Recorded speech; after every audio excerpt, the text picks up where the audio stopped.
à tous, bienvenue sur le podcast New York Giants FR. Toutes les bonnes choses ont une fin et après 4 victoires consécutives, on retombe dans nos travers de porc. Les Giants ont perdu, se sont inclinés, lourde défaite. J'ai mis sur Twitter que c'était sûrement la plus lourde défaite depuis celle des 49ers. Est-ce qu'elle est pire ou pas? Je ne sais pas. Rien ne s'est passé comme on l'avait prévu. La O-line était à l'ouest alors qu'on a fait que de dire du bien au dernier podcast. Globalement, cette attaque a mis des bâtons dans les roues à notre défense et dès le début du match, c'est allé de travers et ça a continué tout au long du match. On n'a pas sorti la tête de l'eau. Comment ça va, Thiergo? Est-ce que ta semaine se passe bien et qu'est-ce que tu as pensé de ce match dans sa globalité? Eh ben écoute, moi ça va personnellement, en tant que fan des Giants un peu moins. Et d'ailleurs, il y a une stat que j'ai oublié de vérifier avant qu'on commence ce podcast, mais j'ai le sentiment que depuis que je suis les Giants et qu'il y a un match proche de mon anniversaire, c'est généralement une défaite. Ah, c'était ton anniversaire? C'était mon anniversaire samedi. Bah écoute, bon anniversaire alors, on en profite. Ah bah merci, c'est gentil. Voilà, au moins quelque chose de positif. mais ouais, elle était pénible à regarder cette rencontre. Hein. Et d'ailleurs, je crois qu'au bout d'un moment, j'ai même décroché du match tellement c'était pénible. Moi parce aussi. que, en fait, on a une défense qui s'est battue comme elle a pu. Mais je crois qu'il y a deux stats qui disent tout dans ce match. La première, c'est 49 snaps offensives, 159 yards accumulés. Donc, pour les Giants. Pour les Giants, donc c'est rien du tout. Donc en fait, on a clairement mis notre défense dans une situation où en fait elle était tout le temps sur le terrain et au bout d'un moment elle a craqué, hein, et on peut pas en vouloir. Ils se sont vraiment battus vaillamment. Et la deuxième stat, c'est que les Cardinals ont commencé 5 de leurs drives dans nos 50 yards, alors que les Giants n'ont passé les 50 yards adverses, enfin la ligne médiane, qu'une seule fois du match. Exactement. Alors, tu as tout à fait raison, et c'est le premier point que je voulais aborder également. Les Cardinals qui commencent leur premier drive sur nos 9 yards, notre défense réussit quand même malgré tout. Et en fait, tu vois, je me dis, le match commence mal, c'est chaud, et la défense arrête, et je me dis, ah là, ça peut donner un coup de boost à l'attaque. Que nenni, évidemment, puisque derrière, alors on est acculé, c'est compliqué, hein, on commence le drive sur nos 1 yard, donc c'est effectivement très compliqué. Mais les Cardinals de nouveau commencent un drive dans notre camp, sur nos 38 yards. Enfin voilà, des drives comme ça, ils en ont eu plusieurs, comme tu viens de le dire. Parce que l'attaque n'a rien su faire. Et que combiné à ça, évidemment, on l'a dit aussi dans les deux derniers podcasts, mais les special teams sont aussi en galère. Et c'est une partie extrêmement importante du match, puisque ça joue sur la position du terrain. Alors les deux sur 6 punts d'ailleurs, hein, si je peux me permettre de couper, il y a 70 yards concédés, dont un retour de punt de 27 yards, sur énorme. Le fameux drive qui commence à nos 38 yards, et un autre de 17. Et on n'oublie pas aussi le fumble kick, provoqué par les Cardinals sur le kick return de Dion Lewis. Et en fait, du coup, avec ces deux premiers drives qui commencent une fois sur nos 9 yards et une fois sur nos 38, il n'y a que 3-0 à ce moment du match. Et donc en fait, on voit qu'encore une fois, la défense a fait le taf, on voit 26 points, on se dit, ça peut être potentiellement un match moyen, mais en fait, quand on regarde vraiment la situation de ce qui s'est passé, la défense a largement fait le boulot et au bout d'un moment, ils craquent. Ils ont, tu as peut-être la stat sous les yeux, du nombre de snaps, enfin de jeux en attaque qu'ont eu les Cardinals, mais c'est énorme puisqu'ils sont à, je crois, quasiment 80-90 snaps, je crois. Alors, c'est vraiment noté. beaucoup. Ouais, non, mais il y en a tout cas, beaucoup, en temps de possession, on a eu la balle 22 minutes, ils ont eu la balle quasiment 38 minutes. Donc ça dit tout. 79 snaps offensifs. Voilà, 80 snaps offensifs. Donc c'est énorme. Donc en fait, là, cette défense, elle peut pas faire des miracles à l'infini, c'est juste impossible. Il y a un moment, il faut que ça plie, puisqu'en face, il y a quand même des joueurs. Hein, on peut pas. Voilà. Et t'as un quarterback qui court, c'est compliqué, ça demande de la concentration. Il s'échappe à droite à gauche, il m'énerve ce nain qui court partout là, j'en peux plus ça m'a saoulé. À un moment j'ai dit, même sur Twitter, je pose mon téléphone et j'éteins ma télé parce que je vais finir par casser un truc tellement ça m'énervait. Bref, donc rien n'a fonctionné comme prévu et en fait on s'est senti acculé dès le début du match, on n'a pas sorti la tête de l'eau et ça arrive ce genre de match. Moi j'ai déjà vécu ça en football américain réel quand je jouais, c'est qu'il arrive ce genre de match où rien ne va, ton attaque avance pas, même si ta défense fait le boulot, les special teams ça marche pas non plus, tu sens qu'il y a l'intégralité de l'attaque est tirée vers le bas et c'est extrêmement dur de s'en sortir dans ce genre de match où tu as l'impression vraiment que les éléments sont contre toi, les dieux du football, on en parlait il y a quelques podcasts, sont contre toi et tu peux rien faire quoi. Il y a des fumbles, il y a des sacs, tout s'accumule et c'est le genre de match qui est impossible à gagner. Ouais. Alors justement, tu parlais du fait que Kyler Murray courait partout. Je pense que, alors, je sais pas si toi t'avais envisagé ça avant la rencontre, mais moi je l'avais certainement sous-estimé. C'est que je m'étais dit, on a réussi à contenir Russell Wilson qui court quand même pas mal. On contiendra Kyler Murray. Une seule chose dont j'ai pas tenu compte, c'est que Kyler Murray a des jambes quand même beaucoup plus fraîches et court beaucoup plus souvent qu'un Russell Wilson. Oui, bien sûr. On avait fait un beau travail contre Russell Wilson, mais Russell Wilson n'était aussi pas au meilleur de sa forme, parce que là on a un Kyler Murray qui il court partout. Alors après, il n'a pas accumulé des yards à la course, non, mais il avait quand s'échappe. même. Voilà, il s'échappe, exactement ça. Alors on a quand même réussi à avoir un beau sac de Tomlinson. Mais un seul, c'est pas beaucoup. Voilà, mais on voyait un peu ce travail de containment, mais ça suffisait pas parce qu'au bout d'un moment, lui, il trouvait des receveurs. Il a notamment trouvé son tight end pour des gros gains à plusieurs reprises. À un moment, il y a DeAndre Hopkins qui a réussi à trouver une faille dans la défense en fin de match et qui a accumulé encore une fois des gros gains. D'ailleurs, tu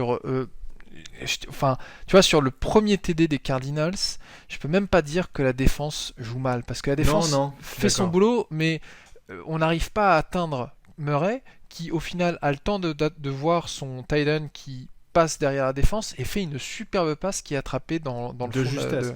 Ouais. Il est quasiment saqué. Après, il faut pas se leurrer. Les équipes en face, c'est aussi du gros niveau. On peut pas faire des jeux parfaits tout le temps.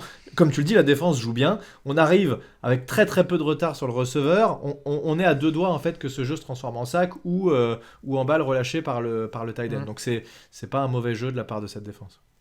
Oui, non, mais alors je pense qu'il y a vraiment du crédit à donner à nos amis des Cardinals. En tout cas, si jamais, je sais pas si on aura des fans des Cardinals qui écouteront ce podcast par curiosité, mais j'ai pas envie de dire c'est les Giants qui ont été nuls, les Cardinals n'ont aucun mérite. Au contraire, ils en ont plein parce que déjà en attaque, ils ont quand même plutôt bien mené leur barque. Je pense que là où on aurait vraiment réussi à les contenir, c'était à la course. Ils ont eu une grosse course de 36 yards, mais sinon, en fait, c'est 22 courses pour un total de 44 yards. Oui, mais encore une fois, au bout d'un moment, il y a un moment, tu peux plus. C'est la défense, elle s'épuise à rester aussi longtemps que ça sur le. La meilleure défense, c'est l'attaque, c'est valable aussi en football américain. Quand ton attaque reste sur le terrain, globalement, à moins de te faire intercepter et qu'il y ait un pick six, tu prends pas de points. Donc c'est ce qui s'est passé là. Et je trouve que 26 points encaissés, 26-7. Franchement, c'est un moindre mal. Ça aurait pu être bien pire. On aurait pu prendre 40 points, comme ça a été le cas contre les 49ers. Ça aurait pu être bien pire. 26, c'est vraiment, pour moi, le reflet d'une bonne défense. Et aussi, ce qui a fait la différence, c'est qu'on a réussi à provoquer quelques turnovers, mais on n'a pas pu récupérer le ballon.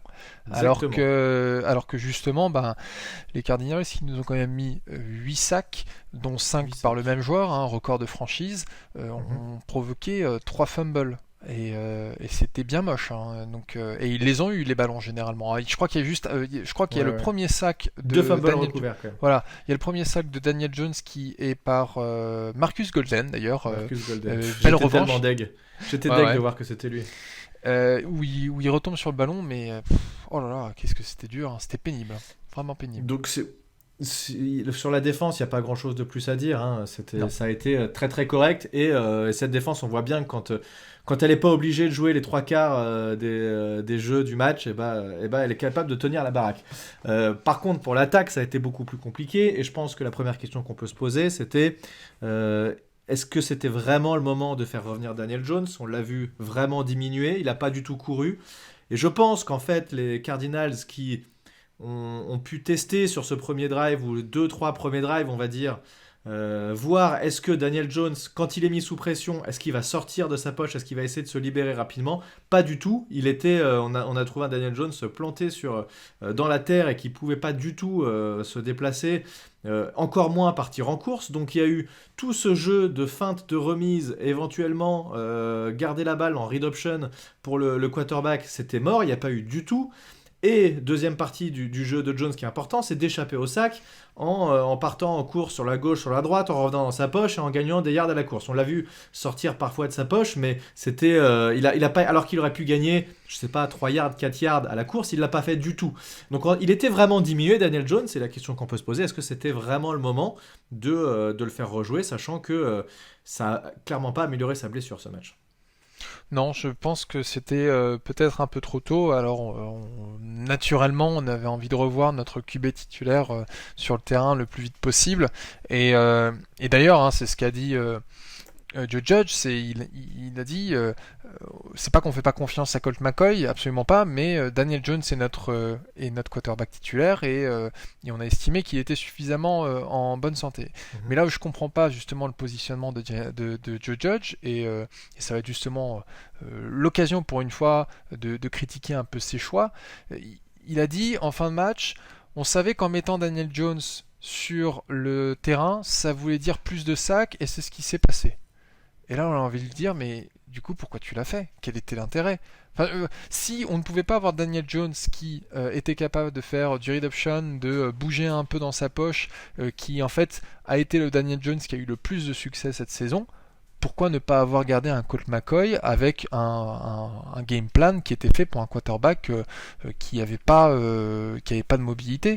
On aurait surtout, ça aurait permis à Daniel Jones de se reposer un peu et plus. de revenir bien plus en forme sur les matchs suivants. Mais moi, oui. je pense, clairement, en fait, ces 4 victoires consécutives ont fait apercevoir à l'horizon une éventualité de play-off.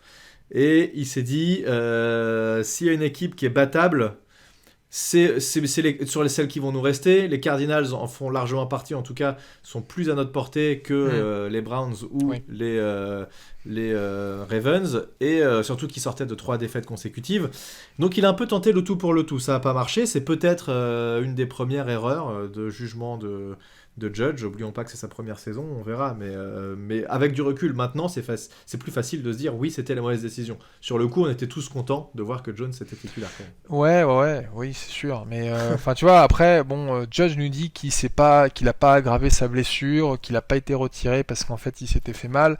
Mais on a clairement vu sur le terrain que Jones n'était pas dans son assiette. Il n'était pas à l'aise, il n'était pas capable de courir.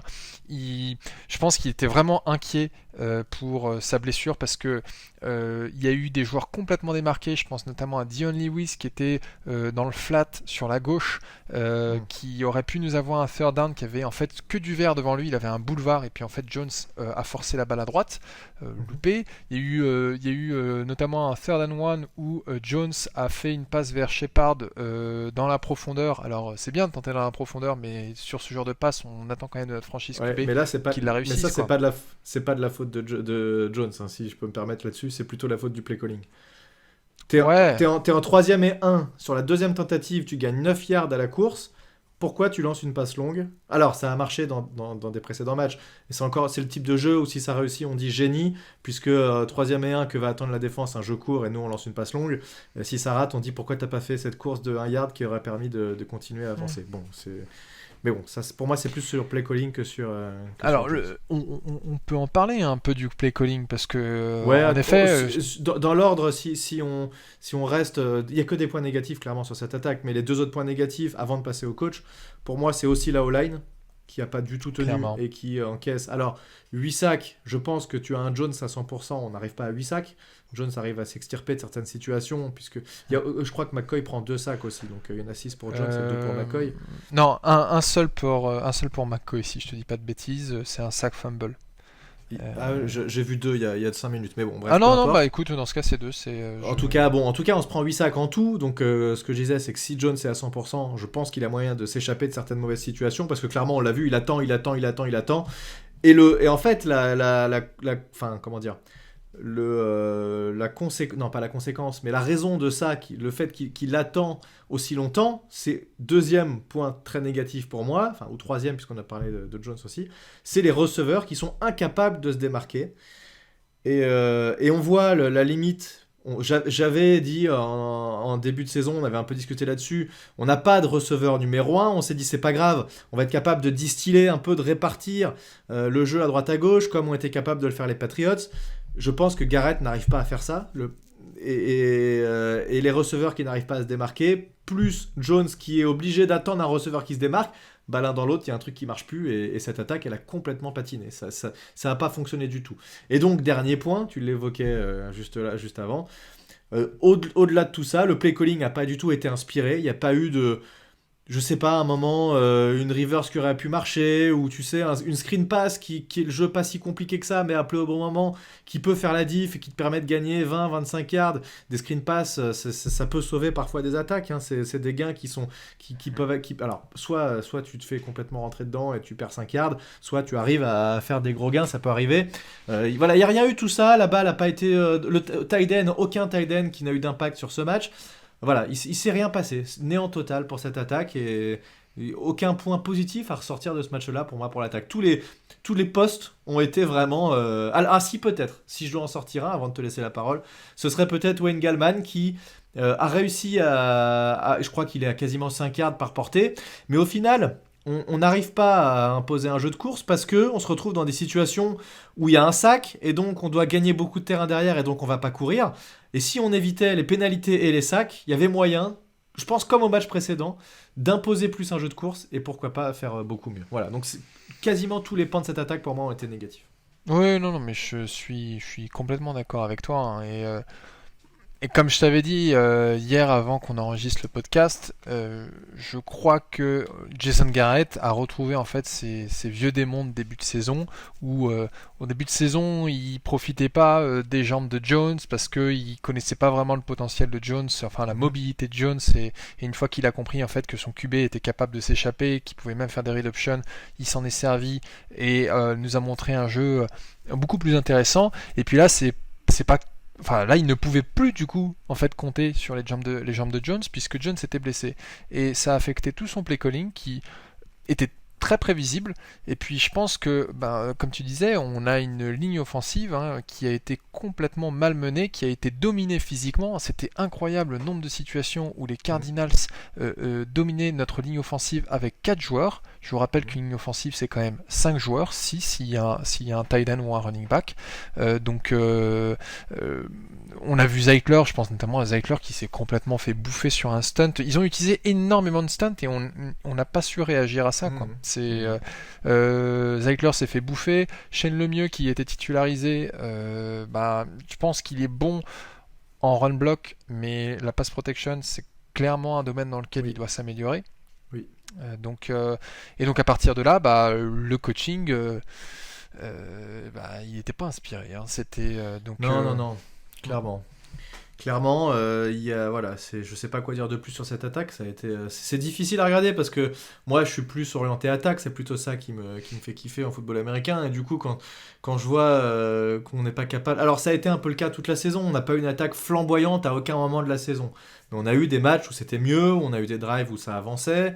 Là, il y a eu tellement rien que c'est compliqué. Donc tout un tas de choses qui font que cette attaque a vraiment galéré. Après, personne n'attendait les Giants à 5 victoires cette année. Remettons un peu les pieds sur terre. On s'est peut-être vu un peu trop beau avec ces 4 victoires d'affilée. On s'est dit, ouais, super, on va gagner le Super Bowl. C'est pas illogique non plus que ce genre de match arrive dans une saison. Il y a des matchs ratés, toutes les équipes en ont vécu. Les Browns qui sont en train de faire beaucoup de bons matchs en ce moment en ont raté et sont passés complètement à côté de certains matchs. On voit les Raiders qui se sont fait rouler dessus là dernièrement alors qu'ils avaient une équipe qui avait l'air plutôt compétitive. Voilà, cette ligue, c'est comme disent les Américains, c'est une week-to-week league, à chaque fois on le dit, tout peut changer d'une semaine à une autre. Il faut pas grand chose pour passer d'une victoire à une défaite, il faut pas grand chose pour passer d'une rouste à un match réussi, donc voilà, il faut continuer derrière cette équipe, on baisse pas les bras évidemment, Mais c'est vrai que ça fait quand même un peu mal au moral. Après 4 victoires comme ça, et après avoir pris la tête de la NFC Est, et en voyant le reste de la NFC Est, à part la Washington Football Team, tout le monde galérait, on voyait les Eagles perdre, on voyait les Cowboys perdre, et là, en plus du fait que nous on a perdu, eh bien, l'ensemble des autres équipes ont gagné, donc ce qui rajoute un peu à notre malheur. Ouais, tout à fait. Là, je pense qu'on a eu un rappel à la réalité. C'est la fin de Oui. notre rêve bleu, pour faire une petite référence au dernier épisode. Le karma, ça Euh, se trouve, c'est de notre faute. C'est Après, peut-être à cause de nous qu'on a perdu. ouais, ça se trouve, c'est de notre faute. Mais comme tu dis, hein, on sait pas. Non, je pense pas qu'on soit vu trop beau en disant que c'était un match, une victoire à notre portée, parce que je pense vraiment qu'on aurait Oui, pu, oui, oui. on aurait pu battre les Cardinals, hein, mais c'était pas notre jour, et c'était le jour des Cardinals, et ils ont largement mérité cette victoire. Bon, après, voilà, moi je sais plus ce que j'avais prévu en début d'année au niveau des victoires, mais je suis à peu près sûr que j'avais pas prévu 5 victoires cette saison. Ouais, moi j'ai peut-être dit ça.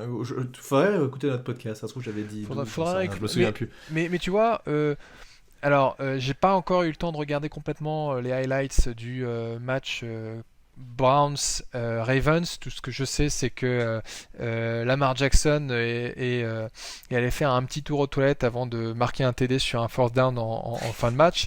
C'est quand même assez drôle. Alors, il est en train de se défendre en disant mais non, c'était des crampes. Enfin bon, bref. Peu Mais importe. peu importe. En fait, sur les 3 rencontres qui nous restent, je pense pas qu'on puisse considérer les Browns en effet comme une victoire facile. Au contraire, Non. on pourrait peut-être créer l'exploit, mais ça va être compliqué. Et après les Ravens, je m'attends clairement pas à une victoire, je m'attends plutôt à une défaite. Mais par contre, je m'attends à une victoire si on a Daniel Jones en forme contre les Cowboys. Ouais, moi je suis plus d'avis en fait. Là, si j'étais coach, et alors j'ai pas toutes les infos, je sais pas dans quel état est Daniel Jones, etc. Mais s'il est un peu blessé, ce que je ferais, c'est que je tenterais une victoire sur le match des Browns ou le match des Ravens avec McCoy. Et j'attendrai que Jones revienne à 100% vraiment pour assurer cette dernière victoire contre les Cowboys. Maintenant, s'il y a une des deux équipes entre les Ravens et les Browns qu'on peut battre, je pense que c'est les Browns. Ça va quand même pas être facile. La grosse force des Browns, c'est leur jeu de course. Normalement, c'est censé être notre force, nous, en défense. Maintenant, je pense qu'on est capable de tenir à peu près toutes les équipes à partir du moment où notre attaque enfin notre défense est capable de tenir à peu près toutes les équipes à partir du moment où on n'oblige pas notre défense à jouer, à être sur le terrain 75% du temps. Voilà, il faut juste leur éviter ça. Mm. Si on peut faire ça, je pense qu'on a les moyens de tenir à peu près n'importe qui. Maintenant, c'est sûr que des points, il faut en marquer. Regarde, on prend 26 points. C'est tout à fait possible d'en mettre une trentaine de points et de le gagner ce match malgré tout ce qui nous arrive. Ouais, tout Ça à aurait fait. été jouable, tu vois, c'est bon. Alors Voilà. justement, j'ai enfin trouvé un site fiable pour avoir des stats d'équipe, donc Pro Football Reference, qui nous dit que à la passe, les Cleveland Browns en attaque sont 25e. Hein. Mhm, Ils ont en moyenne 217 yards à la passe par match. mhm. Et par contre, rushing offense, ils sont 3e de la ligue avec Ah bah 156 oui. yards par match. Donc Oui, oui. là, en effet, il va y avoir du boulot pour notre Pour la front D-line. seven. Donc, mais comme tu dis, c'est notre point fort. Alors, j'ai pas les statistiques sur la défense, mais si on regarde les conversions en third down, ils sont 12e, ce qui est Je bon. pense qu'ils ont une défense qui est à peu près correcte, hein, qui est pas. Ouais. Non, mais là c'est conversion en attaque, et par contre, force down, ils sont au fond du tableau. Voilà. Mais ça, c'est que, Et, les stats offensives. Je et, dois, je dois et sûrement leur avoir défense les. contre la passe, ils sont comment? Tu as les stats pour ça? Alors, bah, justement, là pour le moment, j'ai que les stats offensives, et je n'arrive pas encore à trouver les stats défensives. Il va falloir que je fouille un peu Bon, sur c'est ce pas site grave. pour les prochaines fois. Ouais, ouais, faudrait qu'on. C'est vrai qu'on est plus à parler du match que de regarder ce qui va se passer au match suivant, mais on est d'accord que c'est bien les Browns hein, qu'on rencontre au prochain match. Tout à fait. Et ensuite, on enchaîne sur les Ravens. Bon, après les Browns sont quand même dans une spirale assez positive, malgré leur défaite, ils ont enchaîné les matchs plutôt corrects, surtout en attaque. Mm. Bon, on verra ce que ça va donner. Ah bah tiens, Comme on j'ai disait, trouvé pour la team defense, si ouais, ça t'intéresse alors, avant ouais, ça m'intéresse bien sûr. Ouais. qu'on conclue. Alors, si on commence justement par passing defense en yard par match.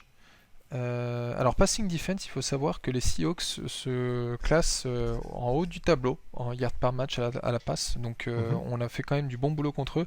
Ils sont, les Browns, qui nous intéressent quand même plus là pour notre discussion, sont au milieu du tableau. Enfin, Ils encaissent. ils encaissent, excuse-moi, j'allais dire ils concèdent, mais ça fonctionne ainsi. 249 yards par match. À la passe À la passe, exactement. et à la course. Et à la course. Alors là. Ils Suspense, sont roulement de tambour. 17e. D'accord, et ça fait combien de yards par match ça? Ça fait 114 yards par match. D'accord, donc il y a largement de quoi faire. Hein. Je pense que. Enfin, si on arrive à. C'est le jeu de course qui nous a permis de nous en sortir contre Seattle. Il faut qu'on impose ce jeu de course. Clairement, c'est pas en ce moment nos quarterbacks, soit notre quarterback remplaçant, soit Daniel Jones diminué, qui vont nous sortir des matchs à 300 yards à la passe. Donc, on est obligé d'imposer ce jeu de course. Et il va falloir forcer là-dessus. Ça oblige notre O-line à revenir au niveau. Alors, c'est petit step back pour cette O-line, comme on disait tout à l'heure, qu'on a encensé pendant longtemps. Et là, d'un coup, un match de moins bien. Mais faisons confiance à ce coaching staff pour un peu remettre les choses dans l'ordre. Moi, je fais moyennement confiance quand même à Garrett. Je perds confiance petit à petit. On a t'avais déjà jamais perdu eu. confiance en début de saison, si je me Ouais, rappelle bien. ouais. En début de saison, on avait eu une petite lueur d'espoir, un moment où ça revenait un peu mieux. On a quelques matchs où on s'est dit, ah, c'était un peu plus inspiré. Il y avait des rivers, des trucs. Surtout en début de match, tu sais, on disait qu'il avait du mal à s'adapter, mais en début de match, il avait un plan de jeu qui était un peu plus sympa avec deux trois jeux qui avaient bien fonctionné. Et puis là, catastrophe. Donc bon, moi aussi, à l'heure actuelle, si je dois faire un pronostic, je pense qui va pas forcément rester. Et Judge prend Ah, tu les penses? décisions qu'il faut. Hein. Quand ça allait pas avec Colombo, il a viré Colombo. Je pense qu'il prendra les décisions. Ouais, mais Tout ce Colombo, qui... c'était vraiment catastrophique. Là, tu vois, j'ai pas l'impression que on puisse dire, si on regarde Tu toute trouves la pas que saison. c'est catastrophique ce qu'on fait en attaque? Alors, Je sais pas ce qu'il je faut. pense que le fait qu'on soit 31e en scoring offense, c'est catastrophique. Je suis bien d'accord avec ça. Par contre, en fait, je pense quand même qu'on a eu une bonne série de matchs. Enfin, on a vu du positif avec Garrett. Je veux dire, c'est pas que du négatif. Avec Colombo, on voyait que du négatif. Andrew Thomas était au fond du trou. C'était le pire des tacles de la ligue, hein, vétéran et rookie confondus. Et puis maintenant qu'il est plus là, il commence à s'améliorer. Alors, il a eu un mauvais match contre les Cardinals, mais tout le monde a eu un mauvais match sur la ligne offensive. Garrett, si on le prend, moi je trouve que si on prend sa prestation en tant que coordinateur offensif au global, ouais, ok, c'est pas super positif, mais c'est pas super négatif, c'est moyen. Donc je sais pas si Judge a intérêt à se dire bon allez hop au suivant et bah Daniel Jones tu vas apprendre un troisième système offensif en 3 ans. Ouais, ça, c'est vrai que ce serait un peu le revers de la médaille. Mais malgré tout, moi, je pense qu'il va pas faire l'affaire. Autant Graham, tu pries pour qu'il reste. Autant que Garrett, moi, mon avis, là, c'est qu'on switch quand même. Sachant qu'on aura plus de temps pour apprendre. Hein, enfin, en espérant que le Covid ne mette pas de... Ouais, il y a de ça aussi. Mais c'est vrai que ce serait dur pour un quarterback, troisième année, troisième système offensif, ça ferait mal. Mais tu vois, justement, Eli Manning n'a pas eu ça. Hein. Eli Manning, lui, il a eu Kevin Gilbride pendant les 10 premières années de sa carrière. Et Gilbride était pas un coordinateur offensif qui était particulièrement brillant. Il avait des périodes où c'était moyen et des périodes où en fait ça fonctionnait très bien. Là aujourd'hui, en fait, je serais pas favorable à déjà virer Garrett parce que c'est pas catastrophique au point de le virer.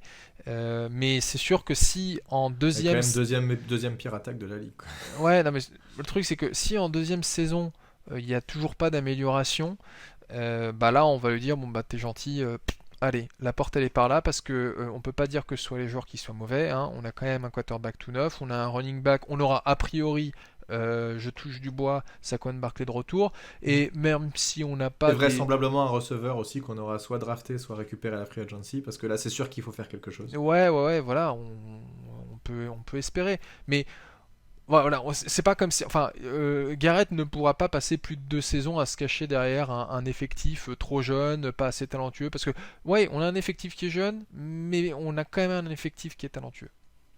Après, je pense que Joe Judge connaît du monde dans la ligue et s'il doit changer, il doit avoir quelques noms en tête. Ouais, on verra certainement. bien. On verra bien. L'avenir nous le dira. On verra ce qui va se passer. Bon, voilà, on arrive à la trentaine de minutes. Je te propose qu'on s'arrête là.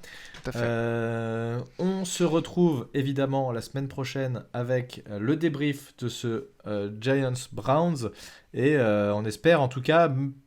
Là, franchement, sur cette fin de saison, moi, j'espère juste profiter du spectacle parce que, et qu'il y ait des matchs agréables à regarder. Tu vois, si on perd 28-31 ou ce genre de score un peu élevé, franchement, ça m'irait très très bien.